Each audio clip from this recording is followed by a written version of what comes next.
Ubiquémonos en el tiempo, estamos hablando de los primeros años de la década del 90. Yo milité en el peronismo toda mi vida y después de la frustrante gestión radical en 1983-89, había una gran expectativa del retorno del peronismo al poder, a través del peronismo renovador, del que formamos parte.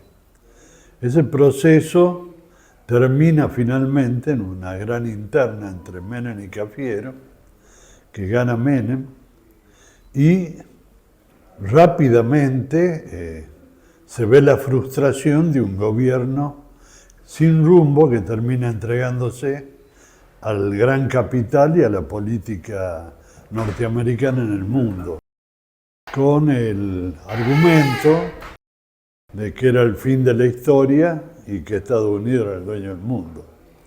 Entonces esto provocó, yo acababa de salir diputado nacional, que se formara en el seno del bloque del PJ el famoso Grupo de los Ocho, donde estaba Germán Abdala, Darío Alessandro, Padre, Chacho Álvarez, éramos 8 en total. Entonces, ahí lo que sucedió es que se vio rápidamente que el PJ tenía límites muy duros y estrechos y que era necesario construir por fuera de la estructura partidaria. Entonces, con mucho dolor, porque el PJ era nuestra casa prácticamente, rompimos con esa estructura y nació el Frente Grande, que ya había hecho una experiencia electoral en Buenos Aires y Capital en el año 91, con un porcentaje de voto muy chico, ¿no? No se llamaba Frente Grande, perdón, se llamaba Frede Juso, Frente por la Democracia y la Justicia Social. En el 93, que yo vuelvo diputado nacional por el PJ de mi provincia, Chacho y Pino Solana arman el Frente Grande en Capital Federal y Buenos Aires, y sobre todo Chacho sorprende con una elección buenísima realmente, porque sacó solo, sin estructura, sin fiscales, sin nada, más de un 15% de los votos. Como el menemismo ahí acuerda con la UCR, que claudica en su rol opositor, y se firma el famoso Pacto de Olivo, por el cual la UCR accede a la reforma de la Constitución sobre la base de un núcleo básico de coincidencia entre lo que figuraba la reelección presidencial. El Frente Grande, recién naciente, todavía no éramos ni partido, se presenta en esa elección y gana en la ciudad de Buenos Aires y hace una excelente elección en la provincia de Buenos Aires con una posición crítica hacia el Pacto de Olivo y la reelección de Menem. Entonces, esa elección conmovió mucho el sistema político porque era la primera vez desde el nacimiento de la democracia que una fuerza política nueva, incipiente, muy joven, sin ningún recurso económico, rompe el bipartidismo en la Argentina. Y Chacho, que ya había logrado reelegir como diputado nacional, se instala fuertemente. Entonces el Frente Grande se consolida rápidamente como la verdadera oposición al menemismo, ante un radicalismo, te diría, sin rumbo, débil, claudicante, sin energía opositora, y a partir de eso se arma el Frepaso. Es una convocatoria del Frente Grande a un conjunto de espacios populares y se construye un frente. Se hace una alianza con un sector importante del PJ, que era el bordonismo mendocino, y de ahí surge la fórmula Bordón-Álvarez, en el año 1995, que enfrenta a Menem en su reelección y si bien no ganamos, se obtuvo un 30% de los votos a nivel nacional, con una victoria muy amplia en Capital, me acuerdo, una muy buena elección en provincia también de Buenos Aires, y queda instalado el FREPASO como opción. Entonces el Frente Grande pasó a ser la conducción del FREPASO en esos momentos, que integraban también el socialismo, la democracia cristiana y varios partidos más, el partido intransigente. Nos abocamos a la construcción del Frente Grande como partido en todo el país. Necesitamos el reconocimiento en 5 distritos del país para que fuésemos considerados partido nacional. Bueno, uno de esos 5 primeros distritos fue Tucumán, donde nos abocamos con mucha pasión a la formación del partido. Por supuesto, para mí fue un proceso bastante traumático, porque yo había sido 3 veces legislador provincial y una nacional por el Partido Justicialista, una figura, un dirigente con mucho arraigo en el justicialismo tucumano, pero bueno, lo de Menem fue terrible, nos sacaron el arco.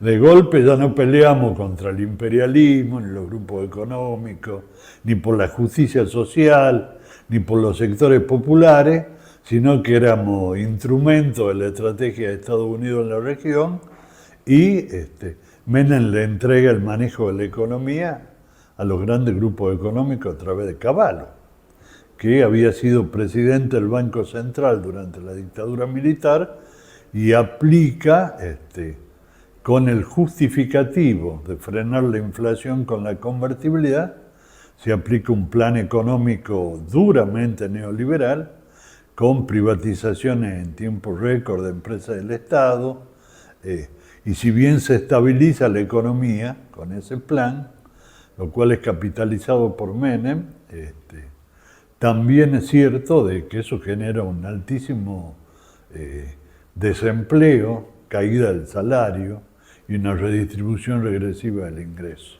Un desagradable déjà vu de esa época, porque, bueno, Milei ha confesado abiertamente que es un gran admirador de Menem, que es admirador de Cavallo y que considera que Cavallo, que se fue por la ventana del gobierno de De la Rúa, ha sido el mejor ministro de Economía de la historia argentina. Bueno, eso lo define Milei.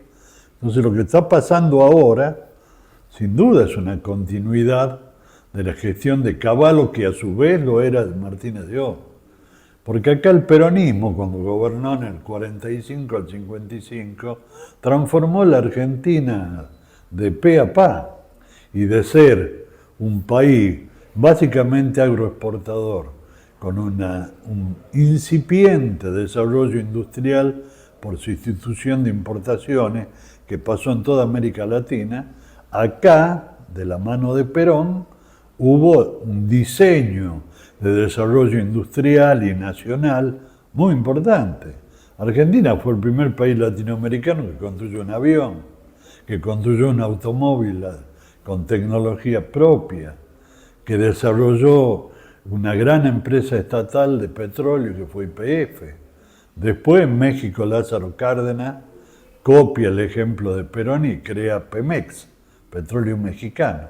Entonces, Argentina, Perón transformó la estructura económica y social de la Argentina y del Estado oligárquico, elitista, de la generación del 80, que puede haber tenido virtud en algunos aspectos, pero en otros fue fuertemente elitista y proscriptiva a la mayoría. Con Perón el pueblo pasa a ser protagonista político, la clase trabajadora tiene nuevos derechos, se organiza sindicalmente, que ha sido la principal traba a estas políticas económicas liberales, primero de Martínez de Oz, después de Cavallo, ahora de Milei. Tienen en el sindicalismo, en los trabajadores organizados, un escollo importante para llevar adelante estas políticas. Y bueno, Jaldo, con quien fui legislador provincial 2 veces, Jaldo no tiene origen en el peronismo, nunca lo tuvo.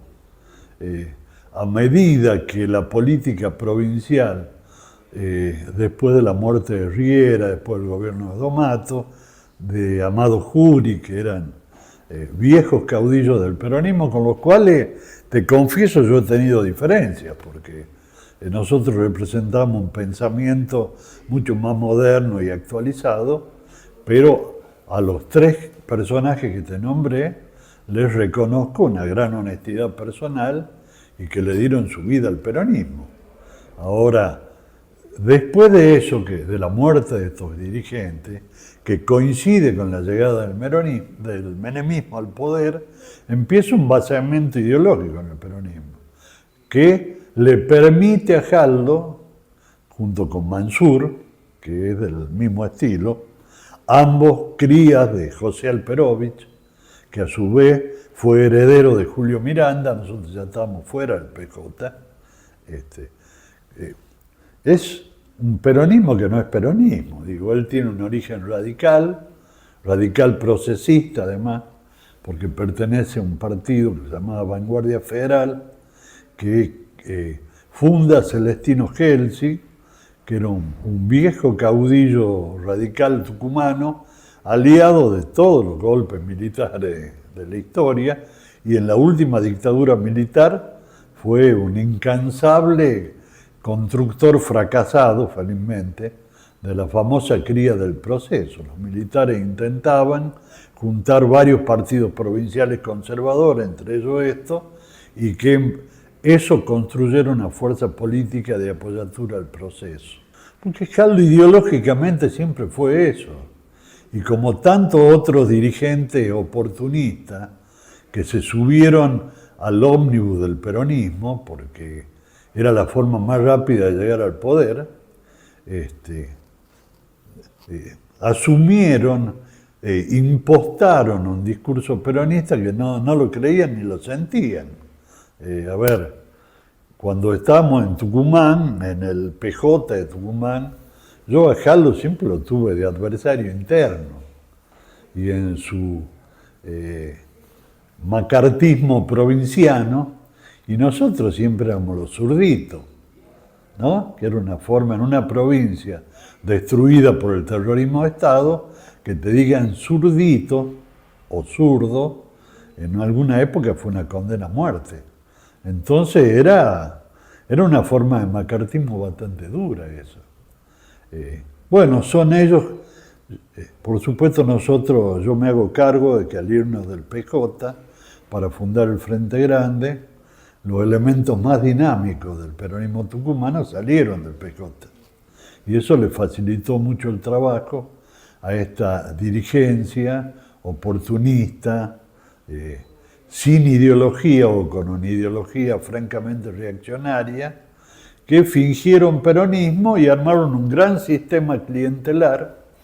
Tucumán es una desagradable sorpresa clientelar, donde hay un gasto político elevadísimo y el clientelismo instalado como sistema, donde en las últimas elecciones hasta se ha llegado a pagar el voto, en las 2 últimas elecciones. Se le paga el voto a la gente. Si Perón alguna vez llamó a asaltar los corrales a los trabajadores del campo para que desobedecieran a los patrones y fueran a votar libremente por el peronismo, bueno, esto están reeditando los peores, te diría, aspectos de un sistema clientelista que compra el voto sin convicciones y sin discurso político. Y en una provincia empobrecida, con un país en retroceso, como el que estamos viviendo, el clientelismo se desarrolla con mucha facilidad. Yo creo que el Frente Grande puede jugar un rol muy importante en esta etapa. Lo estamos tratando de jugar en la provincia, donde mañana sábado tenemos un importante encuentro con otros sectores del peronismo afines a nosotros, con quienes creemos que hay que generar una opción distinta en la provincia, enfrentando a Milei y enfrentando a Jaldo, que junto con Fuerza Republicana de Bussi son los dos principales apoyos de Milei en la provincia. Es así de loco todo esto. Entonces creemos que esa construcción es por fuera del PJ y enfrentando al PJ en Tucumán, porque el PJ es del gobierno provincial. Está soldado fuertemente con recursos del Estado y es imposible enfrentar esa estructura en una interna. Entonces nosotros pensamos que hay que construir una opción por fuera, una nueva opción política y electoral en la provincia, que no se pudo construir, porque lamentablemente el peronismo a nivel nacional, todos estos años siempre bancó al alperovichismo y su cría, que es Mansur y que es Jaldo. Hoy hay otras condiciones por la aberrante traición de Jaldo, entonces creemos que se puede construir algo diferente y que el Frente Grande tiene que jugar un rol importante ahí. De la misma manera, a nivel nacional, el Frente Grande es el partido, te diría, progresista, de centro-izquierda, más importante de la Argentina con toda claridad. Pero no porque seamos poderosos, sino porque los sectores progresistas somos débiles. Entonces, ¿qué creo que debiéramos hacer? Articular todos los sectores que piensen igual que nosotros y empujar un proceso de transformación en el peronismo, del cual seguramente saldrá una nueva conducción y un nuevo esquema electoral que nos permita recuperar el gobierno en el 2027.